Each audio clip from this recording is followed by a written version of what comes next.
What is going on, everybody? Welcome into my second mock draft for the 2023 NFL draft season.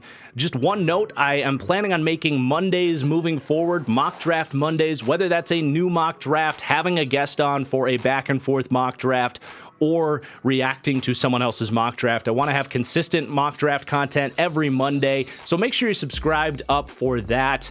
Join me on this quest to 100,000 subscribers. We've got lots of other draft content coming as well. We've got to get through every single position group for my positional rankings. We've got edge players coming up later this week. We're going to be doing running backs next week. So again, make sure you're subscribed. And before we do get started, if you could just take a second and hit that like button down below, I really appreciate it. There's a million mock drafts out there, so it's a free and easy way to support my channel. It tells YouTube that you enjoy my content and to push it up the charts, and again, bring more people here to the channel as I have this mission to get to 100,000 subscribers. But let's go ahead and get started with the number one pick for the Chicago Bears. Now, I will say that this is going to be a what I would do mock draft, placing myself in the GM chair of all 32 teams, trying to make the best decisions based on my own evaluations, not necessarily a predictive mock draft. But with this number one pick, I am on record saying I would actually trade Justin Fields. I think you can get a first-round pick for him, and I would draft Bryce Young. I think he's a better passer now and is going to be the better passer, but we don't need to dive into that. I just want to say that there's a little bit of a caveat there that maybe with this first pick, for the sake of not losing 80% of you by drafting Bryce Young here and trading Justin Fields, we're going to do what I think the Bears more or less will do here. So we're going to play this in the world that we're standing by Justin Fields. And I will say that I think Jalen Carter's recent arrest and off-field concerns raising up have really muddied up this situation for the Bears. In the past, I've said my number one goal is to actually trade down and target Jalen Carter. But for a team that is just so depleted of talent, trying to establish a culture defensively with Matt Eberflus there, I don't think he's your guy here. I don't. And that really puts a highlight on, for me, trying to get Will Anderson. And it's just much harder because the Cardinals aren't letting Will Anderson get past them at number 3 with almost certainty. So you really have two paths here. You could get a complete bounty from like the Raiders or the Panthers or whoever it may be, but the thing is, you're not getting that blue chip defensive prospect. And for me, that has a ton of value. I know picks are great, but at some point you just got to get superstars on this defense because this is the worst defensive line, at least in the last 5 years. So for me, I'm still putting a priority on getting Will Anderson. Now, I don't think you have to take him number 1. I would consider it. I think this is enough because those trade offers would be there from Carolina and Las Vegas, most likely, to make that trade. I think you can go to the Texans here and say, all right, it might not be quite the bounty because we're not really willing to go down to 4 with the Colts, but we would still move out of this pick. This is what we're saying to the Texans. We would still move out of this pick if you don't want to make this trade, and that means you don't get Bryce Young. So what I'm going to say is just give us your second round pick, give us the second pick, and we'll make this flip. You guys can come get Bryce Young, which for the Texans is that impact star quarterback, the best quarterback in this draft, can pair him with DeMeco Ryans and make them a real team again. And for the Bears, you get that second round pick back, essentially, that you gave up for Chase Claypool, and you get Will Anderson. I think this is the best path for the Bears. It's the best path for the Texans. You're just giving up that one extra pick, which is a small price to pay, in my opinion, to get Bryce Young. So there's your flip at 1 and 2. And then Arizona's sitting there like, shit, we thought we could get Will Anderson at 3. And this is an obvious trade down situation for Arizona. Likewise with Arizona, new GM, new coach, completely depleted front 7. Yes, Jalen Carter is remarkably talented, but do I trust that he's going to come in and be that culture glue guy? I don't. I know he's incredibly talented, and it's certainly tempting, but to me, I would rather trade down and get a bounty of picks for a team looking to come up for a quarterback to jump Indianapolis, who is just ecstatic right now that Will Anderson is already gone, and they can get one of their quarterbacks. So I'm going to field calls, and I think those teams we mentioned, the Raiders, I think maybe Atlanta is interested. I think Carolina, though, especially, is going to be very fascinated in coming up to this spot with the ownership and head coach structure there really getting tired of the ring around the rosy quarterback rotation with these veterans, go get a young guy with this incredible staff. It's a great roster. I think they can afford to give up picks and get a high floor quarterback that can not just give you a long-term plan, but honestly make this a competitive NFC team right away, frankly, like especially in that NFC South. So who is that guy once you've moved up here? And again, it's not going to come cheap. We're giving up the 9th pick, a 1st-round pick next year, a 3rd-round pick in this year's draft, and a 4th-round pick next year. That's 4 picks to come up here. And there's going to be some debate as far as who the Panthers could, would, and should take here. I'm going to stick to my own board. I'm going to draft CJ Stroud, my number 2 quarterback. I'd be between him and Will Levis. As tempting as Anthony Richardson's upside is, I have been on the record saying I love Anthony Richardson. There's certain teams where I would take him over Stroud and Levis, but the Panthers are not one of those teams because he's got to play right away. You are drafting a day 1 starter here, and to me, CJ Stroud, with his experience, his accuracy, his ability to get through defenses and run an NFL offense right away, it's going to be a great fit here. I can totally see him running Frank Reich's offense. So the Carolina Panthers are going to come up to 3 and get CJ Stroud.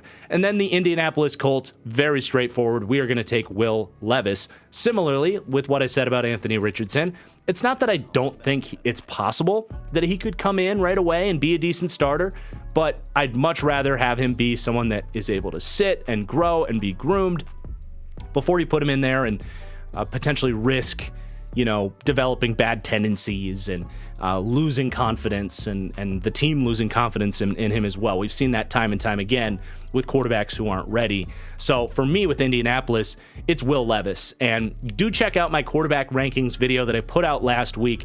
I actually disagree with where I guess the market is at on Will Levis. I don't see him as this boom or bust player. I think he's actually really good in structure, reading defenses. He did not make nearly the number of mistakes with stupid decisions that I expected to see based on the way people talk about this guy.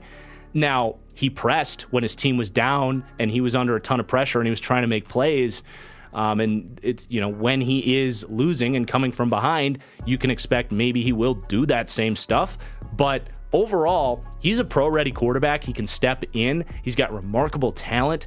The way he attacks the middle of the field is so impressive to me. And you get a day 1 starter here in Will Levis. Before we go any further here, I do want to let you guys know, if you enjoy my draft content and you want even more of it, check out my Patreon. That is patreon.com/thatfranchiseguy, where you can get exclusive TFG draft content. We have film breakdowns right now on several quarterbacks. We will have team-specific 7-round mock drafts for all 32 teams in April, and you will get access to my complete draft rankings with full player profiles on every player in this class. Should be north of 350 players fully evaluated and graded and ranked come April. So that is patreon.com/thatfranchiseguy. If you want exclusive content and you want to show your support for my channel, that's where to go. That's how to do it. Thanks for checking it out, and let's get back to the video. Then the Seattle Seahawks at number 5 have a really interesting decision to make on, do you draft Jalen Carter, who has now fallen to you at 5? And I think you do. I think with Carter, it's not that he's a young kid. He made a really freaking stupid mistake. And there are risks that type of behavior will continue. But for Seattle, they definitely are a team, from what I've witnessed, that they will take a chance on a guy who has high football character, even if they have some off-field question marks.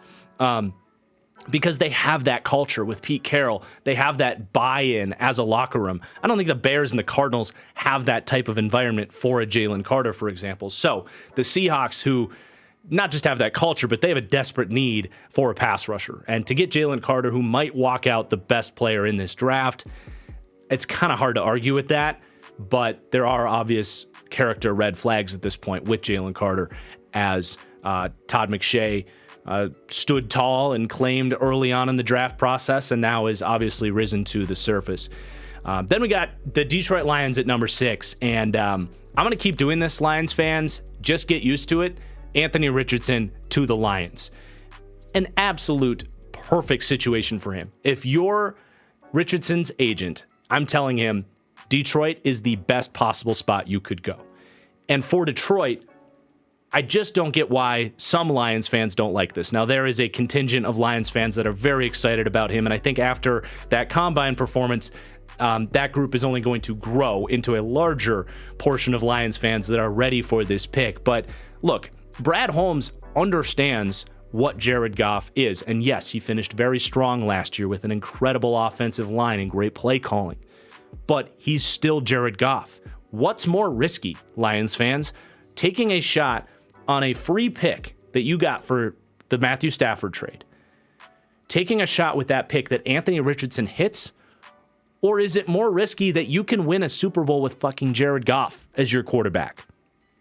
I think the second is actually more risky than Anthony Richardson coming in with a year or two to learn in an incredible situation with an offensive line, with playmakers, with great coaching, for the very coach, Dan Campbell, that worked with Taysom Hill in New Orleans and used him as a threat in the red zone. Anthony Richardson will make an impact for the Lions offense in 2023, especially in those short yardage situations.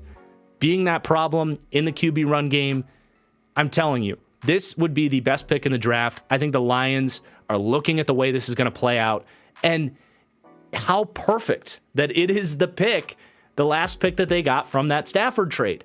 This was the plan all along. Jared Goff, the bridge, set up the foundation of this team so that you can eventually get a potentially elite quarterback. And who better to do that with than Anthony Richardson, who might be the most toolsy quarterback prospect we've ever seen. I don't know how you argue with this pick if you're the Lions. That's my sales pitch. Then this gets interesting with the Raiders at number 7 because they struck out on the top 4 quarterbacks, right? And we still have a lot. This is all going to play out. It does feel like they are leaning towards trying to get a rookie and not going the Aaron Rodgers trade path. Now, I'm still in the camp that Rodgers gets traded and that it's either going to be the Jets or the Raiders. I think the Panthers are sneaky candidates there, but I can't fully explain how this plays out. I know the general manager just said we would kind of rather go with the young, rebuild, retool route.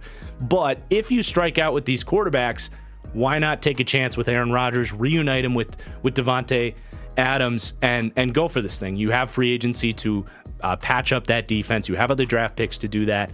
I still think this is a good move for the Raiders. This would be a remarkably good offense. This would be the best group of receivers that Aaron Rodgers has ever had to work with. It's honestly an underrated offensive line at this point. So I still think this could work for the Raiders.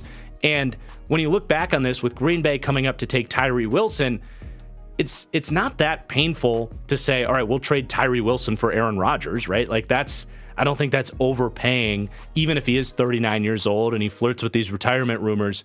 I still think you're getting 2 or 3 years out of Aaron Rodgers, especially with Davante Adams there. So I still like this for the Raiders, and I think it's either going to be the Raiders or the Jets or the Packers ending up with Aaron Rodgers, but that's going to be the move. And then for Green Bay, Tyree Wilson is their type of guy. He is very similar to what Rashawn Gary was coming out, that 6'6", 275-pound power rush profile. They love these high RAS guys that are athletes with strength and power. And those two guys push in the pocket on opposite sides with Devonta Wyatt and Kenny Clark. This could very easily become the best pass rush in the NFL this season for the Green Bay Packers. Then you have the Atlanta Falcons at number 8, and another team that's kind of in a tough spot. They're just kind of going best player available, I think, with the defense. And for me at this point, that is Devin Witherspoon.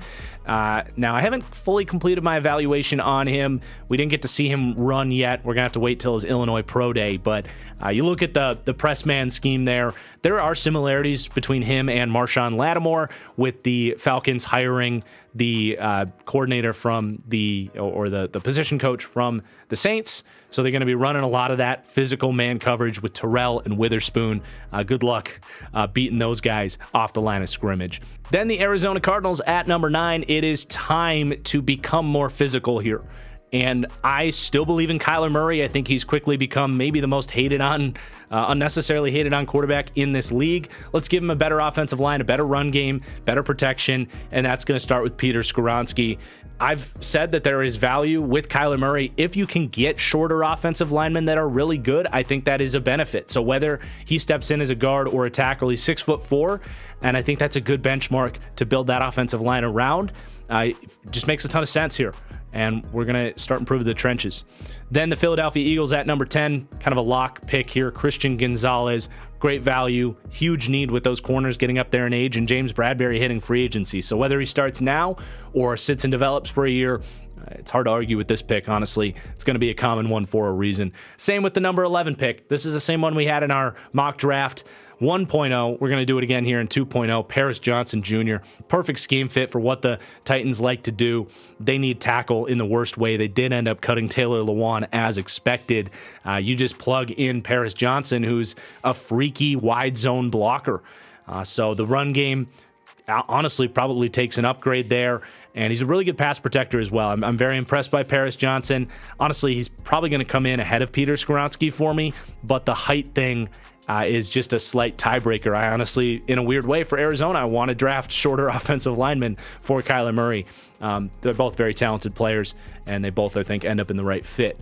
Then the Houston Texans, gonna stick with this pick as well. You got your quarterback, but I am also very concerned about that defensive line, that DeMeco Ryans is gonna want those pocket pushing disruptor types. And honestly, if you're not getting Tyree Wilson, who better than Lucas Van Ness in this draft? He is going to be the perfect scheme fit there. Think about what the Niners did with an Eric Armstead. That is very similar to Lucas Van Ness. He can be that blow-up guy on stunts that they're going to run an ass load of here. And he's going to develop here. He's young. He's incredibly physically talented. He tested well this weekend. I just like this pick a lot. I think he makes so much sense for that defensive line, and it's a great value. Then we got the New York Jets at 13. I think in this situation, they are probably the Derek Carr destination, maybe Jimmy Garoppolo. So we're going to just envision that being their free agency route. But Quentin Johnston is going to be my pick here. If you're going to have a Derek Carr or a Jimmy Garoppolo, let's give him as much firepower as possible. And Quentin Johnston is not a perfect prospect, but when you think about, like, for example, the Niners offense, which this is going to be a similar system with Hackett and kind of Saleh overseeing this Niners East organization here. Quentin Johnston isn't Debo, but he has similar like run after catch prowess. And you pair him with Garrett Wilson. Maybe you can figure things out with Elijah Moore. That'd be nice. A great run game. This is an offense that Derek Carr or Jimmy Garoppolo can distribute the ball and make it a pretty good group. Then we got the New England Patriots at 14. Look, I'm gonna ring my own bell on this one, toot my own horn. I had, with the 16th pick in my first mock draft, Deonte Banks going a lot higher than a lot of people at that point in time probably thought he would go. One of the first players I actually watched for one reason or another, and he is so talented on film. And then he comes out and runs a 4.36 at 6 foot, 200 pounds. This guy's awesome. I haven't really dove deep into my cornerback evaluations. I'm not going to rule out him ending up there with Devin Witherspoon and Christian Gonzalez, honestly. And this is where he's going to start going in mock drafts at this point. And a great fit for New England. I mean, Deonte Banks ran the entire package of coverages at Maryland, especially press man. And he's going to thrive in New England. He will be their number one. And then you have all these other guys to match up appropriately. Then Green Bay at 15, after getting Tyree Wilson on the defensive side of the ball, the great irony, this team's finally going to draft a wide receiver in the first round the year they trade away Aaron Rodgers. It's going to be Jackson Smith-Njigba. I really think he is the type of receiver that Green Bay likes. Physical, bigger bodied. He's not huge, but he clears their 6 foot height cutoff. And I think with Dobbs and Watson, those are more vertical perimeter winners. They do need a really good slot wide receiver. Randall Cobb just can't stay healthy, and it really does fit the system, fit the mold that they look for, that kind of tough outdoor football, Midwest culture. I can just picture him in Green Bay. So I do think of all the receivers that Brian Gutekunst will like, a slow, tough guy out of Ohio State that actually fits their offense perfectly is going to make a lot of sense there. Then the Washington, I almost said football team, Commanders at 16. We're going to take O'Cyrus Torrence. I didn't love the DB fits here, which is kind of my biggest need for them. And obviously the quarterback situation, maybe this is a Derek Carr spot. Maybe they are rolling with Sam Howell. But I'm gonna address that offensive line that really kind of desperately needs it. Torrence is an awesome guard prospect. He's going to fit their system really well. You look at Eric Bieniemy coming in, what he's done with those bruising interior offensive linemen with their inside run game, guys like Creed Humphrey and Trey Smith. He fits the mold there. So we're going to go O'Cyrus Torrence out of Florida. Then the Pittsburgh Steelers. This is probably the most common mock draft selection out there. Joey Porter Jr. It's just so perfect. It's like this was destiny. And I'm almost kicking myself for not making this pick with the 17th pick. It just feels like a lock, right? This is about where he's going to go. He fits their system as a press man corner. They need a number one guy. Oh, and by the way, his dad won a Super Bowl for the Steelers. So lock that one in. Then we got the Detroit Lions at 18. Okay, I've made some pretty out there picks for Detroit this year. Bijan Robinson is going to be the pick here. And look, I get it. You want defense. A lot of corners just came off the board, right? You could go Cam Smith, sure, but there's still free agency. Maybe you can attract a Jamel Dean. With these early mock drafts, people always forget that free agency exists, right? Like you could go out and sign Jamel Dean and say Dalvin Tomlinson, and all of a sudden that defensive roster is looking pretty freaking spicy. Or maybe Marcus Davenport wants to follow Dan Campbell over. Like that is an option. Maybe you bring in Jesse Bates. Like there are options for Detroit. Now, with Bijan sitting there at 18, him, Anthony Richardson, blocked by the best offensive line in football and now one of the best run design teams in the league. Like, holy shit. Good luck trying to stop this offense, and talk about giving Anthony Richardson everything he needs to succeed. Not just a remarkable running game that can help him in the design run game, but a great receiving option as well. Yeah, you got DeAndre Swift. He doesn't know which hole to hit. Jamal Williams is a free agent. Running back is a need for this team, and why not get the best one to come out since Saquon Barkley? He's ridiculous. All right, Tampa Bay at 19. I'm going to take Cam Smith. I didn't previously really view him as a first-round guy. I did not see a 4.3, 7.40 or whatever he ended up running coming, and he weighed in at like 180, which is fine. So I think he cleared some thresholds there. Physical player, tough guy, really fits the Tampa Bay mold. He's not Joey Porter, but I don't think he's that far off. So we're going to take Cam Smith at 19. Then the Seattle Seahawks at number 20. Talk about fixing that pass rush overnight. We're going to take the story of the NFL Combine, Nolan Smith out of Georgia. Unbelievable fit. You are pairing him back with Jalen Carter, where they have great chemistry with their stunts and everything that they did there. You have their locker room leader, glue guy, to maybe help keep Jalen Carter's head straight. And you have a great mentor for Nolan Smith in Uchenna Nwosu, who has learned how to rush the passer from a very similar physical profile. So this pass rush, all of a sudden overnight, could go from bottom 5 to top half in the league. Perfect landing spot for Seattle. If the board played out this way, they are popping champagne in Seattle, especially after the draft they had last year. The 21st pick is forfeited by the Miami Dolphins for making phone calls. Then the LA Chargers at 22. I think if one team was disappointed by the combine results, it's going to be Chargers fans, because you're looking at this like, can Zay Flowers clear 4.3? Can Jalen Hyatt show some great speed? That didn't really happen that way. And we've talked about the Chargers really wanting to get that crazy deep threat. Now, maybe that means Hyatt could be someone they could trade for in the second round, or maybe he even falls to them in the second round. But you aren't taking Jalen Hyatt with this pick. Certainly, I'm not.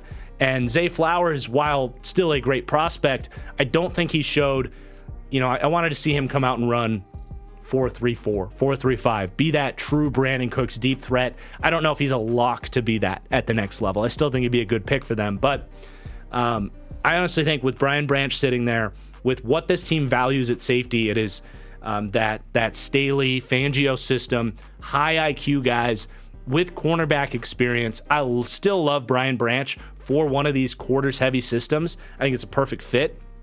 And it's not a good safety class. They really need safeties. Nasir Adderley is a free agent. And even then, like, I want Derwin James having the flexibility to come down and play in the box if that's what you want him to do. So this to me is honestly an even bigger need than wide receiver. Find a way to keep things straight with Keenan Allen. We're going to bring Brian Branch in, who basically ran this system at Alabama. He's going to be plug-and-play safety. Then the Baltimore Ravens, they are going to take Zay Flowers, another team whose wide receiver needs are well documented. I think Zay, while he might not be an elite vertical burner like he was hopefully going to show he could run at, he still is a great perimeter receiver. He can play from the slot, and I think he probably jumped Jordan Addison in Indianapolis. I think either are good picks here, but I think Zay's tape is really freaking good. This is the type of receiver the Ravens need, and we're going to satisfy the Ravens fans' thirst for a wide receiver in Zay Flowers. Then we got the Minnesota Vikings up at 24. Jordan Addison's probably going to be a common pick here. That combine really scares me a little bit, man. It's not that I wouldn't take him here. It's certainly an option, but you still have receivers on this team, and I don't know if you need to lock yourself into Jordan Addison there when you still have players. And this is really a tough board for them to fall with all of the corners that have come off the board, because that is their biggest need. I'm actually going to entertain phone calls here for the Vikings, and one team that I would be really excited to trade up here is the Pittsburgh Steelers, who have the 32nd pick in this draft from the Bears. And there's another player in this draft that makes a ton of sense for them, that fills a huge need, that would be a great fit, and that's Bryan Bresee, who is very raw. He might not be a dominant player year one. He probably won't be, but he fits their system perfectly as that 3-tech. He is your eventual Cam Hayward replacement. So for me, you're going to move up here. You're going to give up an extra third-round pick, and it's basically a first-rounder that they have, right? The 32nd pick in the draft. And then you're also going to get a fifth-rounder back from Minnesota here, so it's a pick swap. And then for the Vikings, I'm still targeting a corner here because I really think that's something they need to come away with, is some man corners in this draft. That's another reason I'd rather apply this capital towards a corner than a guy like Jordan Addison for this team. So you're targeting guys probably like Stevenson from Miami, or the Michigan kid that just ran a 4.27, Turner. Like, that's probably a better move to move down and get one of those guys. So Vikings fans, that's who I'm targeting, but I don't think you have to do that at 24 after all these corners just came off the board. So the Steelers are coming up for Bresee. And then the Jags at 25, I love this landing spot. Kalijah Kancey, he tested every bit that you would have wanted for a small guy. I love the Ed Oliver comps. And, if we did a redraft, Ed Oliver's not going third overall, but you'd still spend a first-round pick on that guy. He just provides some juice and impact as a rusher that I still think the Jags need. I like the pieces they have, but I think you can continue to improve that group, and Kalijah Kancey's the perfect fit with that system. You look at this defense being that Tampa Bay scheme, coming with the coordinator coming over. They spent that pick on Logan Hall. They've always valued having like a William Golston as that sort of 4-eye, 3-tech guy. Can even play a little bit of 5-tech as he did at Pittsburgh. Kalijah Kancey's a perfect scheme fit here to pair with some of those more big-bodied defensive tackles that they have. And just the Jags in general, as I said in my team needs videos, it's just not they don't have a ton of holes. So just get kind of best player available, and I think this is about who that would be. Then the Giants at 26. This is going to be the Jordan Addison spot. I think he can play inside and out. I'm not trying to dunk on Jordan Addison. I'm just not as sure about him as I was before the combine. I really thought he would run low 4.4s. I was hoping he would weigh in a little bit more like 180, 185. 173 is a little bit concerning, especially if he's only running a 4.5 at that weight. So he's a really good football player, and the Giants just need that at wide receiver to spice that group up. I think Brian Daboll as well is a coordinator that has shown how to maximize guys' strengths, and he would find a way to keep Jordan Addison off of press coverage and get him in space where he can be that playmaker. So we're going to go Addison to the Giants, and then sticking in the NFC East with the Dallas Cowboys.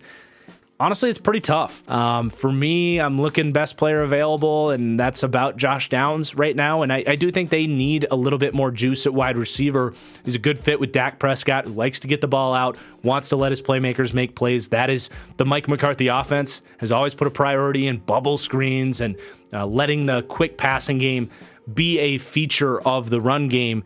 And they don't really have a guy like Josh Downs, who is incredible with the ball in his hands, so crafty in the short game. But Josh Downs to the Cowboys. All right, the Buffalo Bills up at 28, and right tackle is just such a must-have draft need. And there's going to be some guys in this range here for them. I think it's very likely, that it's either Broderick Jones, DeJuan Jones, or Darnell Wright. And I think all of those would be great picks. Pick your poison there. But I think even though Broderick Jones will probably end up with my highest grade out of those players, he is more of a project than those other two guys. And I think with the Bills, who just kind of struck out on Spencer Brown, knowing that they need this guy to step in and be a good player right away, I'd be a little bit turned off from Broderick Jones, who I think his lows and his technique and pass protection is the worst out of those three. So I am actually going to take DeJuan Jones. He is my favorite between him and Darnell Wright. Again, both very close, great options here. But you have a 6'5" quarterback, not going to have any issues seeing over that behemoth right tackle. And just the more and more I revisit Ohio State, the more I like DeJuan Jones's tape. I think there was this expectation that, well, he's this absolute outlier size-wise. Well, he must either not be able to move or he's really raw. And neither of those are the case. He's really good with his hands in pass protection. He's really physical in the run game. He deletes guys in the run game, and he can move a little bit. I really think the difference between DeJuan Jones and Mekhi Becton as prospects, I really am not sure there is one. So I'm going to take DeJuan Jones for the Bills at 28. And then for the Bengals at 29, that's where I'm going to take Broderick Jones, who is kind of a perfect fit here because you have, your left tackle in Jonah Williams. Do you keep him around long term? I don't think they will, especially because they're going to pay T. Higgins. They're going to pay Jamar Chase and Joe Burrow. They're going to need some of these high-paid positions to be replenished by rookie contracts. So tackle will make a lot of sense to do that. Also, Lyle Collins, I don't even know if he'll be back next year. But Broderick Jones, I think, can start day one. You might not love it. His pass protection technique is just kind of all over the map right now, but a very young player with a lot of potential. And I think he could reach that in Cincinnati very well. So I love this fit for Broderick Jones. And then New Orleans at number 30, we're going to take Myles Murphy here, who is definitely a player I'm a little bit lower on. And I actually, when I finished getting through his 2022 tape, I actually had a second to a third round grade on him. I was just not impressed. I didn't get it. But I will shout out my guy, James Foster. I think it's at No Flags Film on Twitter. I could be wrong about that. But posted a cut up from his 2021 film, and it just made so much more sense. And I don't know what the injury situation is there. Apparently he played through one in 2022, didn't test at the combine, so that narrative is definitely building. But based on 2021, I get it. But are you getting that guy? Was it a blip? I don't know what's going on there. So I'm a little bit almost like boom or bust with Myles Murphy. I see the tools from 2021, but 2022 I see Boye Mafe, who I had a third round grade on last year. So I don't know. I do think he fits the profile for what the Saints are looking for here. They love big bodied edge guys. 260 pounds plus is like their cutoff. So I actually have a higher grade right now on BJ Ojulari, and that edge rankings video again is going to come out later this week. So make sure you are subscribed for that. We'll talk about this a little bit more. But for the Saints and the system that they run, Myles Murphy does make more sense than Ojulari, even if it hurts Saints fans a little bit, given the LSU connection there. Before we wrap up, I just want to say we got new merch out. It's draft season. Hoodies are out. You got lots of other That Franchise Guy merchandise. If you want to rep the brand, support the brand, share your enthusiasm out in the streets for draft season, head to thatfranchisestore.com or just scroll down past that like button. You'll see some offerings there down below. And then wrapping things up with our conference champion teams, the Philadelphia Eagles at 31. We've got a new player entering the first round here, Ade Tamiwa Adebawore out of Northwestern, who lit up the Senior Bowl. Forget the combine for a second. He showed up and burst onto the scene. He might have helped his stock as much as anybody in Mobile, Alabama, dominating pass rush drills. This dude put his name on the map. And then what he did this weekend in Indianapolis, if he doesn't go in the first round, his performance is at least worth throwing him in the back end of this mock draft to highlight what he did. But I am serious. This is the pick I would make. This guy ran a 4.49 40 at 280 pounds. He has cross-chop moves on the interior. He's quick. He's strong. I think this is a first-round player, honestly, especially for the Philadelphia Eagles, who have Jordan Davis as your nose.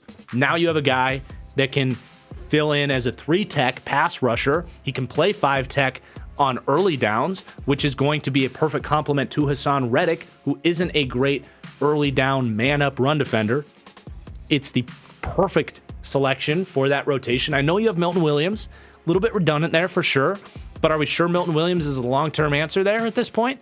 You know, we're heading into year 4. He looked pretty good last year, but why not get another one of these guys? This is what the Eagles do. He's a versatile defensive lineman. I saw someone in the YouTube comments or maybe on Twitter saying it reminds him of Brandon Graham a little bit. Like, yes, absolutely. He could be an edge if you need him to be. That's really what he did at Northwestern. So, an incredible athlete. Let's put him on the defensive line. And this is why the Eagles have been to 2 Super Bowls in 6 years. Like, this is their game plan. I don't think there are corners or safeties worth this pick at this point. So, we're going to take Adetomiwa Adebawore. Then your Super Bowl champion Kansas City Chiefs at 32. We're going to take a tackle here. We'll see what happens with the Orlando Brown situation. If they franchise tag him again, if he throws a fit about that, we'll see. But it's not just him. Andrew Wiley, their right tackle, who made himself a lot of money this year. He played pretty well, especially in the Super Bowl. I don't know if they're going to be able to afford him either. Someone might view him as a starter and pay him 2 years, $20 million or something like that. So they need tackle help. Darnell Wright totally fits their mold. You can repair him with Trey Smith on that Tennessee offensive line at right tackle. Plug and play right tackle, fits their system. Not unlike Orlando Brown, where if he has a problem, it's foot speed, but they made it work. I think they're going to have him pretty high on their board and be thrilled that they get him there at 32. And then, again, for the Vikings, I know anytime a team trades out of the first round, you get a little bummed, but you're going to take the guy that it probably would have, drafted for you at 24 anyway. I think corner's such a bad need. You move down, take either Tyreek Stevenson or DJ Turner. But that's all we've got. Thank you so much for watching. Again, please do hit that like button. Make sure you're subscribed for lots more draft content. Let me know in your comments down below what picks you like, what picks you don't like. And also make sure you check out my podcast, guys, The Fully Inflated Football Show. You can just search that wherever you get your podcasts, or check out the YouTube link in the description below. We're going to be doing combine risers and fallers, along with best free agent fits and answering some mailbag questions on Wednesday's show. Should be a lot of fun. Looking forward to it. So peace out, everyone. We'll see you later.